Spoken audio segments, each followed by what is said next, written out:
This will be interesting, and as we say, it's better to have an interesting failure than a boring success. So we're going to test the bounds of that statement over the next hour. So as we have in an hour, we have a lot to get through. You have a lot of work to do, and I'll be cheering you on as you do it. So we're going to blow past all of the standard throat clearing about who we are and what I do and what company I work for, and you can look all that stuff up later. JSTOR Labs tests out new ideas by working with partners, publishers, and libraries and labs. And the best way to understand that is to see a little video, which I will now play. And that video will describe the overall process as well as this project that we did called Reimagining the Monograph. It's mostly all we're going to say about this project. We'll have a little bit of a deep dive, and then we're going to do essentially a very short, very quick sequel to this project here today, right now. So let me get this video going. For those of you who didn't see it, if you're interested, Twitter's AB Humphreys, and you can reach out to me anyway. So let's play this short little video.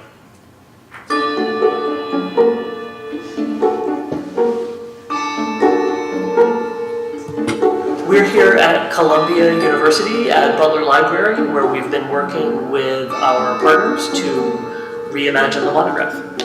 Monographs are long-form scholarly arguments, so the books that you find in the stacks here at Columbia Library.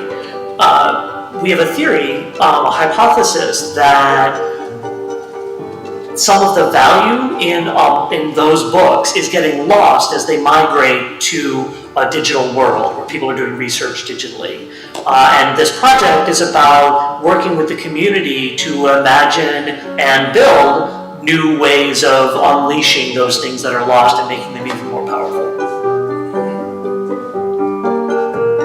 The process we've taken for this project is inspired by the lean startup and design thinking communities. It's geared towards rapid prototyping, learning as quickly as possible, and getting ideas and thoughts in front of users and getting their feedback in order to end up with a final site or application that delights users. The Columbia University Libraries for several years has had a real interest in ebooks and in their use and in the platforms that our users are engaging with. So when JSTOR approached us about this possibility, we knew it would be something our users would value and that our staff could really engage with in thinking about best ways to serve users in the future around ebooks. We started with a series of 6 user ethnographies where we watched individual users using books and monographs in their native habitats, and we learned from that to see where they were struggling, what their contexts were, etc.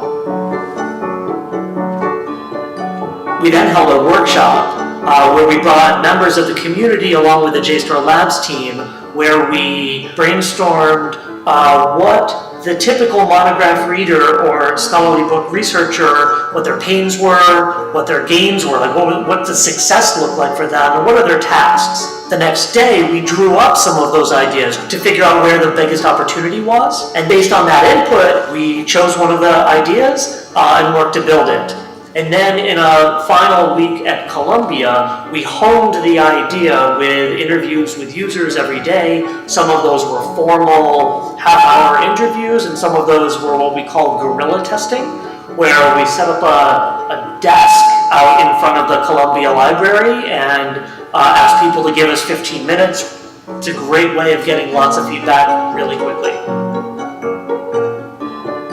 The outcome of this project, Reimagining the Monograph, is first and foremost the prototype, Topograph, which is a website that allows users and researchers to see and visualize all of the topics contained within long-form scholarly argument.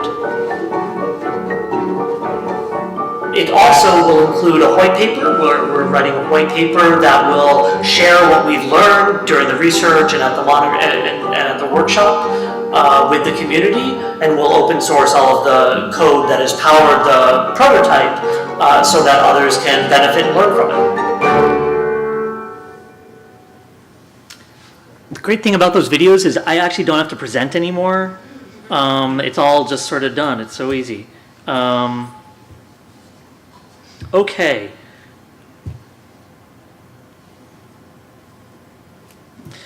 So we don't have very much time. That video showed a very quick summary and picture of what Topic Graph is. If we have a little bit of time at the end, I can go and give a more in-depth demo and talk about the sort of the tech and how it's working. But I'm interested in sort of building on what we have been talking about for the past hour and a half. There have been a lot of really interesting ideas, and so I want to get to that activity really soon.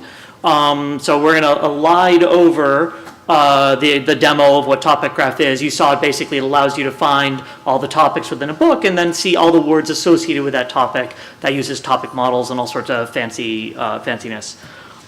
We are publishing a white paper. The final version of that will be available in a couple of weeks. It's available for draft now, and all of the user profiles, which are some of the richest part of this work, are available as part of the appendix. It's kind of, we don't spend enough time with our users seeing how they do their work, and so those profiles are a big part of that. So I'd encourage you to download it and check it out. Okay, so this morning, before the break, you saw 912 really amazing people presenting some really innovative approaches, solutions to various problems related to book publishing. Some were tackling peer review, and some were tackling it from the research and discovery and opening access up to other people. There's 1,000 different aspects of this work.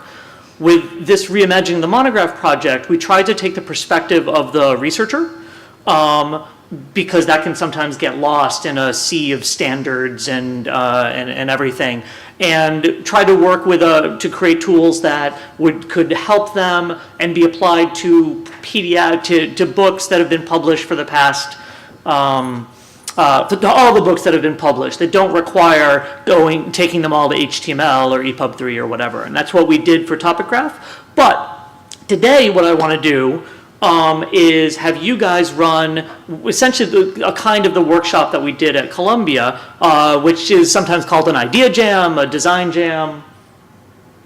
It was just too much excitement for that screen to take, or too much cuteness. So what we'll be doing is doing a structured brainstorming activity. An idea jam is a structured, any of you ever heard of it, know of it? Know of these sorts of things? Couple. So at each of your tables, we'll be doing an idea jam, a structured brainstorming activity. Each table will have a different topic. And the whole point of these is to generate lots of ideas really quickly. Because when you're coming up with something new, the more ideas you have, the more you have to choose from. Especially when you're then showing those to users and finding out where their excitement is. So that's what we'll be doing. We'll be doing a very rapid version of this. So buckle up. And we'll go from there. And if you're interested in these methodologies, I can give you some reading and talk about them later on. So the first step in an idea jam is you can't just tell a table, okay, you guys think about peer review. The best way to do it is to have an anchor, something to focus on, a central point. And we found the best way is with a user. So on your tables, there are one-page profiles. Each table has a different person. These are profiles that we used for the Reimagining the Monograph paper. So everybody take a moment, look at those, pass them around. There are 10 at each desk, so if you need more, you may have to share. Let me just say Business Center printing is extortionist, and they are all going to hell.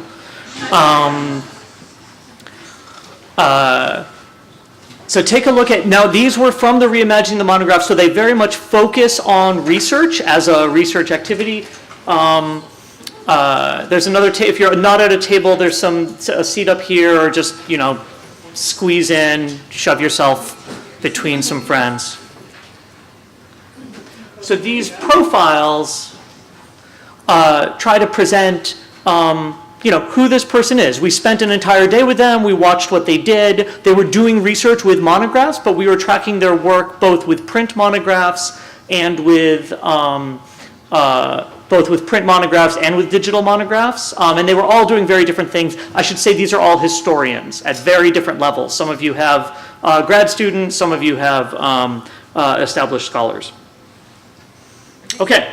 Real people? Real names have been changed to protect the innocent, but otherwise these are profiles, not personas. So these are absolutely real, idiosyncratic, weird people. How did you define monograph? Did you say just a single authored book? We did not. We let the users define that. Some of them defined it in some ways, some of them defined it in other ways. We were interested in scholarly books. Generally, that was single topic monographs, but not only. Some of this information would be relevant to multi-author works or other forms of nonfiction. These are only historians that you have here. Whether it's applicable beyond, I don't know, but the whole point is let's focus on one kind of user. All right. What we will be doing with these fine people is drawing. Also on your table, there are pencils, and there are pages that look like the background of this slide, so 4 blocks. And we're doing an activity called 8x8s, and that activity means you have 8 minutes and 8 blocks, and you have to draw 8 ideas. So I'm going to give each table a particular territory, an area, a problem set that this user faces, and your job will be to draw 8 different ideas in 8 minutes that can help them achieve that goal, overcome a hurdle that you see on the page, et cetera, et cetera. Usually what you do when you do this activity is after you do that, you share them, and then you rinse and repeat. You then steal other people's ideas. We're not going to have time for the rinsing and repeating part, but hopefully we will have time for sharing some of the best ideas. So you will be drawing. The rules of this drawing are you don't have to be a good drawer, but you do have to draw. You can't just write out good idea number 3. Like you have to actually draw. Could be stick figures, could be screens, could be whatever, anything to convey an idea. You'll then be able to just share them with your table describing, so you don't have to label everything. If you're stuck with what sort of thing to do, go back to the user and think about their problems and their ideas, what they're trying to achieve, etc. Don't try to solve everything, solve one tiny idea, etc. Do not think about whether it's a good idea. Don't sort of self-correct because you're sharing them, so your terrible idea might spark an amazing idea over here. And don't think about feasibility, like whether it's possible technically or in business land or anything like that. You're just generating ideas because you may not know what's feasible. So those are the rules. All right, now for the assignments. Okay, let me get the list. So table number 1 has Karen, who's a fine person. And so you are working on, as a writer, I want to author books that represent my research and my perspective. So you need to come up with ways that she can do that easier, better, overcome hurdles that you see there, or others. So ideas associated with that goal. Table number 2, that is this goal. You have Aaron, also a really cool guy. He is doing peer review. He, as a fellow scholar, I want to provide a review of a book that helps the original author, the editor, and the broader community. So you were coming up with ways and ideas around which he might be able to do that better, differently, etc. Table number 3, back there, you have Tiffany. And your job is, as a researcher, I want to find books that are relevant to my research interest without being overwhelmed by the fire hose. So any aspect of book discovery and discovery for Tiffany, ideally. And then number 4, back there, you have Beth, who has some tests coming up. As a researcher, I want to read books in a way that aligns with my research practices. So ways to do that better, to make it overcome what she's done. Those are your instructions. When you're done drawing, we'll give you 8 minutes. you'll share those ideas. So give me 1 second to start the timer. Go, I'll walk around, raise your hand if you have questions.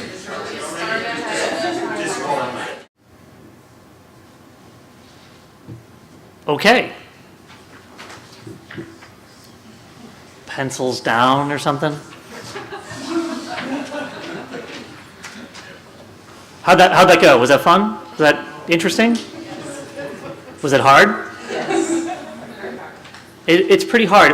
Unfortunately, you won't get the fun part, which is after you share the ideas, being able to then go back. Because stealing, it's sometimes easier to steal other people's ideas than run with your own.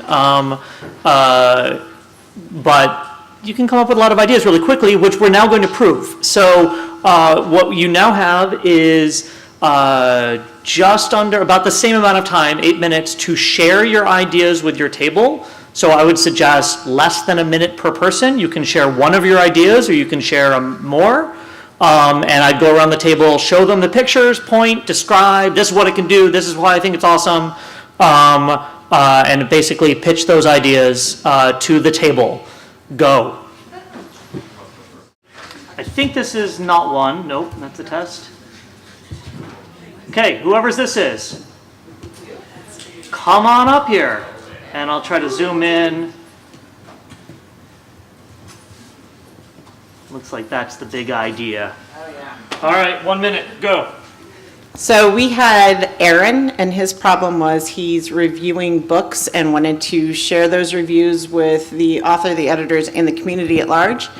So what I drew was actually a pool of reviewers, a pool of books, and having more of a Tender-like app where you would be able, as a reviewer, to swipe and select books to review, or an editor, vice versa, being able to swipe and select from the reviewer pool in order to secure the reviews for the book.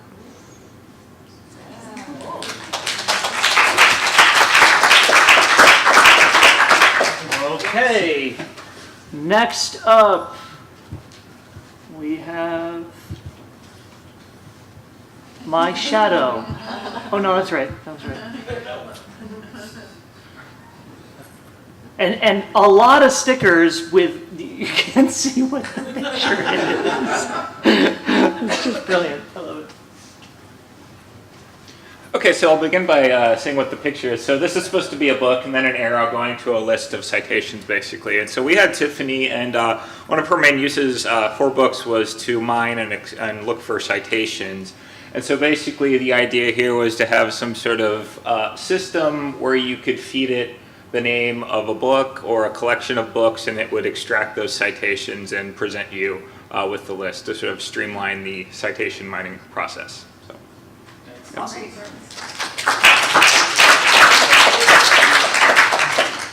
Okay.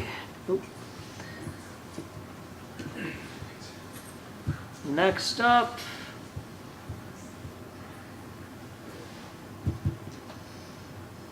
We have this one. You try to zoom in. I love these pictures. They're just great.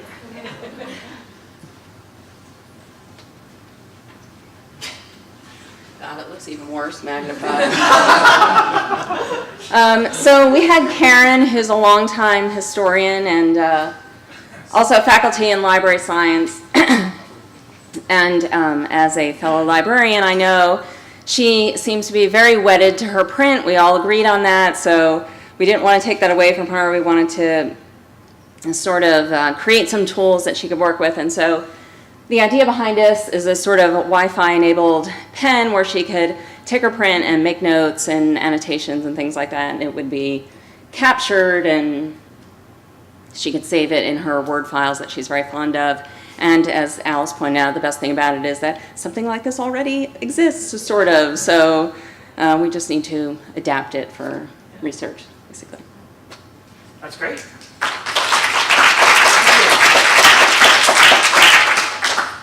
All right, last but certainly not least, we have, and this was a tie, and they needed to go to tiebreakers in order to get this one. So, Three-way tie. yes, exactly. So, see how it goes. Okay, so we had Beth. She had the challenge of having to read 150 books in 3 months, and one of our team did the math, and 150 books in 3 months means you have to do 2 books a day. So suggestion here was don't read anything, read the reviews, don't read the books, and just read the reviews. Take the main points out of the reviews, and that's somebody reading the reviews, and that means you can do 2 books a day and problem sorted. Thank you.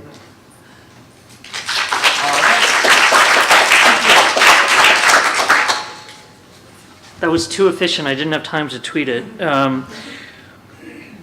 Okay, that was one activity. We have another one.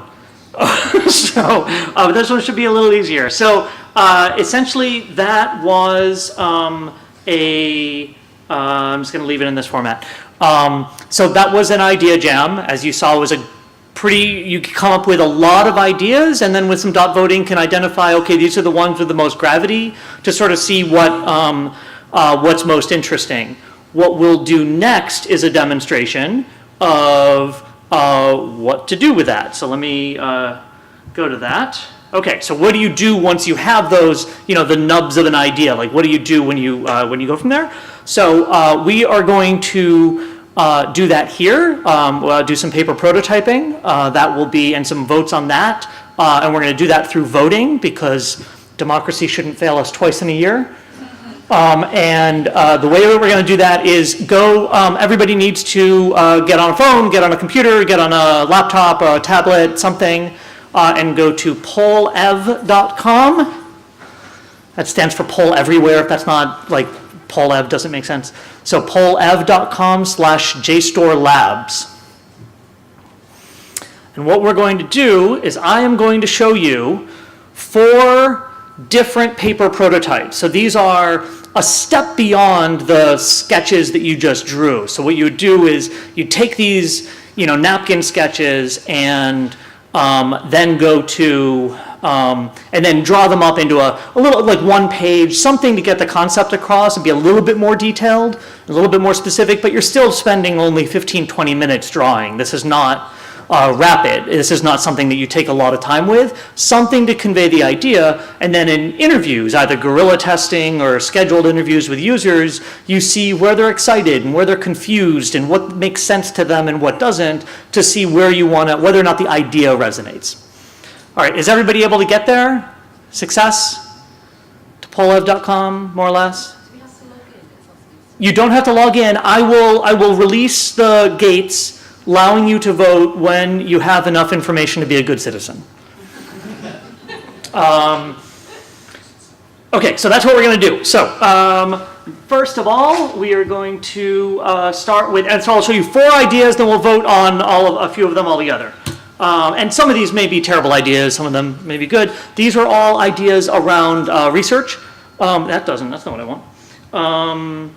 And they are all geared as, the next project for Reimagining the Monograph. Okay, first idea, the book as gateway. So this idea is you basically take a single book and use it to discover and browse other material. And you could do that by table of contents, you could do it by chapter, and then from that you can explore JSTOR content, OCLC content, content at my library, either on a virtual shelf, or you can essentially create a shelf on the fly based on a specially configured that you get to finagle with a set of topics and terms and filters to essentially create that library shelf browsing, but with specific terms. There are some examples of this out there, but this is a little bit different. So that's the first idea. To vote, we are going to go here, and now you should be able to vote. It's very simple. We're going to ask 2 questions about each product, or each idea. First question is, how clear is the idea? Scale of 1 to 5. 1 could be, I don't get it, and 5 is, makes perfect sense. Whether or not it's a good idea. We'll get to that in the second question. So there's a couple of mostly get it seems to be winning. I don't understand that thing. Did that go away? Are you not oh, you're not seeing that. You're not seeing the results. You want to see the results, don't you? Yeah. We'll show you. There. those are the results. Next. If it were available now, how useful would it be? 1, not useful at all. 5, it'd be a game changer, and a bunch of things in the middle. And that's usually what you're looking for when you're doing these paper prototype reviews is strong reactions. You want to see people saying, oh my God, when can I have it? And we're not getting that with this idea, which is perfectly fine. Okay, next idea. And I'm just going to keep it in this mode so I don't have to get too confused. Can you guys see that enough? Is that good enough? You can see it? All right, book dashboard. The book dashboard lets you dive into a book and slice and dice it in a dozen different ways. This sketch is just one way, I should say. These are not you could implement this idea in multiple different user experiences or designs. This is just one way to do it. But in this way, you can take a table of contents and then it'll show the topics, people, places, related content, citations, statistically improbable phrases, the citation references over time, and then you can drill into that based on the overall book or into individual chapters, and then within each of those, drill into that to get the actual content, the snippets, the paragraphs, the chapters, the text that are most about the content that you really need. So that's the book dashboard. And the question is, how clear is that as a concept?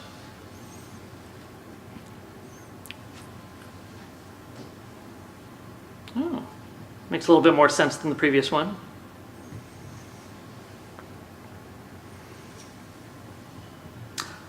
I'm doing this experiment with, I hadn't done this before, at 4 different conferences with 2 publishers and 2 libraries, and I'll be sort of comparing them, so you guys are kind of guinea pigs. So that's kind of cool.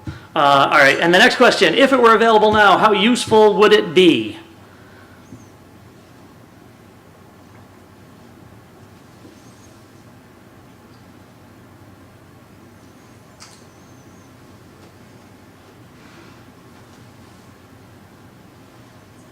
This one did a little better than the previous.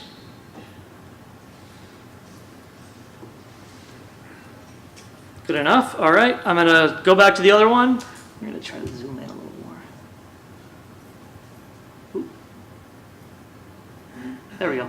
Okay, next idea, scholarly reader. So the scholarly reader is essentially a Kindle specifically for scholarly reading, so not for immersive reading, but for the work that you do for scholarly reading. So it can have a clean interaction, but you double tap a section to flag it for later. You can highlight to annotate, swipe up to navigate the book into chapters or to find, discover related content, swipe down to see the author's notes as well as your own notes, and then those can be synced with research managers and citation managers and all of that.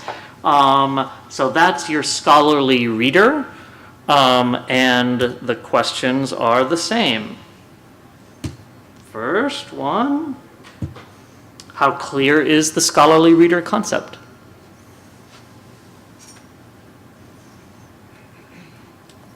Makes more sense. Maybe. Next question, if it were available now, how useful would it be?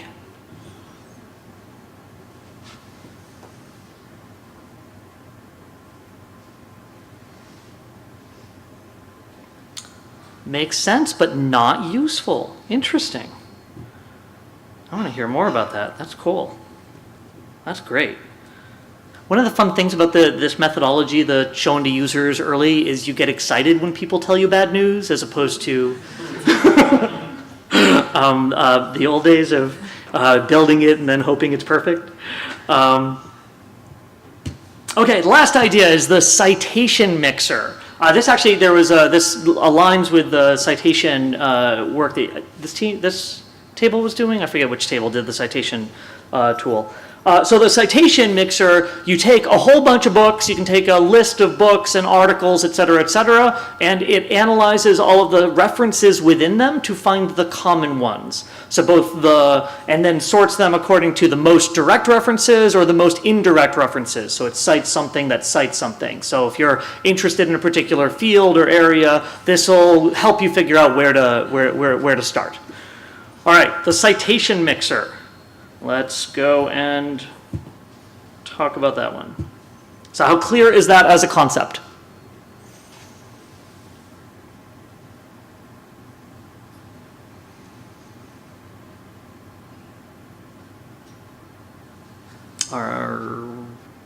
Done?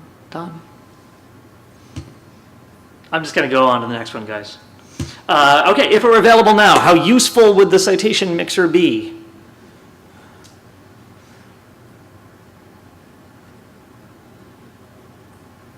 Interesting.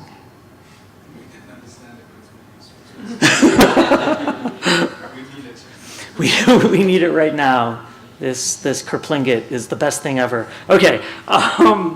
Okay, we have two more questions that are sort of bringing them all together. So let's do those. The first one is rank them in order from most likely to wow, most exciting at the top, to most boring or like unimpressive at the bottom. You have to drag and drop these, and so in case you're having trouble figuring that out, you have to put your little fingers on the three little lines or the little handhold things.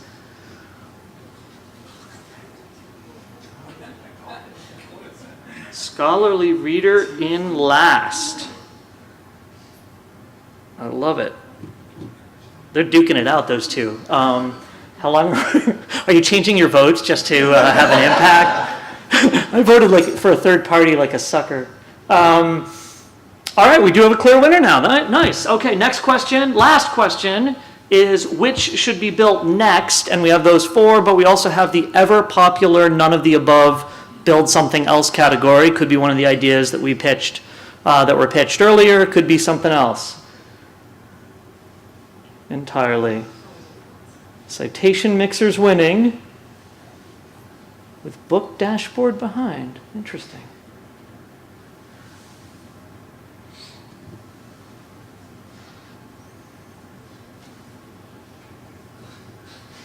Done? Everybody done? Yeah, I'm moving to the next slide. You can keep voting, but nobody, it's like the polls are closed, guys. All right.